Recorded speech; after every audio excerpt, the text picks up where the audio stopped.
وضو کا بیان ان چیزوں سے جن کو آگ نے بدل دیا ہو۔ اس باب کے اندر مسئلہ یہ ہے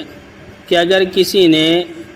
ایسی چیز کھائی جس کو آگ پر پکایا گیا ہو تو اس سے وضو ٹوٹ جائے گا اور اس کے استعمال کرنے کے بعد وضو کرنا لازم ہوگا۔ اگر کسی شخص نے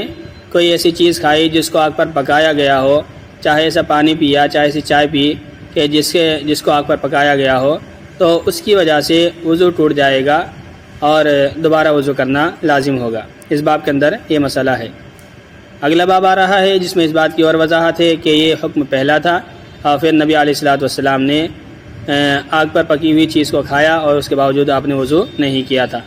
تو پہلے حکم یہی دیا گیا تھا کہ ما مست النار کی وجہ سے وضو واجب ہو جاتا ہے، اور پھر بعد میں نبی علیہ الصلوۃ والسلام کے حکم سے اس کام کو منسوخ کر دیا گیا تھا۔ حضرت ابو ہریرہ رضی اللہ تعالیٰ سے روایت ہے کہ رسول اللہ صلی اللہ علیہ وسلم نے فرمایا وضو واجب ہے ان چیزوں سے جن کو آگ نے چھوا ہو، اگرچہ سوکھے ہوئے پنیر کے ٹکڑے سے ہی ہو۔ سورما نے ٹکڑا عقید سوکھا ہوا پنیر، سوکھا ہوا دودھ، تو سوکھے ہوئے پنیر کے ٹکڑے سے ہی ہو، یعنی اگر کسی نے سوکھا ہوا پنیر کا ٹکڑا بھی کھا لیا تو اس کی وجہ سے وضو واجب ہو جاتا ہے۔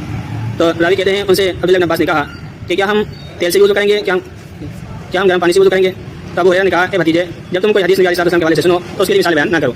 یعنی حضرت ابو ہریرہ نے روایت بیان کی تھی کہ اگر کوئی آگ پر پکی ہوئی چیز کھا لے گا تو اس کے اوپر وضو واجب ہو جائے گا۔ تو عبداللہ بن عباس نے اعتراض کیا اور کہا کہ اگر ہم نے بدن پر تیل لگا لیا تو کیا اس کو بھی گرم تیل اگر ہم نے لگا لیا بدن پر تو کیا اسے بھی وضو واجب ہو جائے گا؟ یا اگر ہم نے گرم پانی سے وضو کر لیا تو کیا پھر دوبارہ وضو کرنا ہوگا ٹھنڈے پانی سے؟ تو یہ تو اگر ما مست النار کی وجہ سے وضو واجب ہو جاتا ہے تو کسی نے اگر گرم پانی سے وضو کیا تو پھر تو اسے دوبارہ ٹھنڈے پانی سے وضو کرنا پڑے گا۔ تو اس پر حضرت ابو ہریرہ رضی اللہ تعالیٰ نے کوئی جواب نہیں دیا، لیکن فرمایا کہ تمہارے سامنے جب نبی علیہ الصلوۃ والسلام کی حدیث بیان کی جائے تو اس کے لیے مثال بیان نہ کیا کرو، بلکہ میرے اس کو تسلیم کر لیا کرو۔ باقی مسئلہ یہی ہے یا نہیں ہے وہ جو ہے دوسری روایت کو سن کر کے پتہ لگایا جائے گا۔ یعنی جب نبی علیہ الصلوۃ والسلام کی کوئی روایت سامنے آئے تو اس کو مان لینا چاہیے۔ باقی اس سے یہی مسئلہ ثابت ہوتا ہے جو ہمارے سامنے آ رہا ہے وہ کام جو ہے علماء کے بتانے کا ہے۔ تو یہاں نبی علیہ الصلوۃ والسلام نے وضو کو لازم قرار دیا ہے، لیکن وضو سے مراد وضو شرعی نہیں ہے بلکہ وضو لغوی ہے، اور ما مست النار کے چھونے سے مراد یہ ہے کہ اگر کوئی کھانا وغیرہ کھاتا ہے تو اسے وضو لغوی کر لینا چاہیے، یعنی ہاتھ منہ دھو لینا چاہیے۔ خود نبی علیہ الصلوۃ والسلام نے اس کی وضاحت دوسری حدیث میں فرمائی ہے، اور یہ روایت تقریباً بحقی وغیرہ میں آئی ہے کہ نبی علیہ الصلوۃ والسلام نے حضرت اکراش سے فرمایا اور ان کے سامنے اپنے ہاتھوں کو دھویا اور منہ کو دھویا اور فرمایا ھذا وضوء مما غیر النار، یہ وضو ہے ان چیزوں سے جن کو آگ نے چھوا ہو۔ تو اس سے یہ ثابت ہو گیا کہ جو نبی علیہ الصلوۃ والسلام نے وضو کرنے کا حکم دیا تھا تو یہ وضو لغوی مراد تھا، وضو شرعی مراد نہیں تھا۔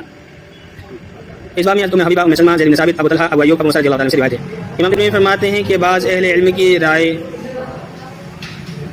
ہے مما غیر النار سے وضو کے واجب ہونے کی ہے، وقد را، اور بعض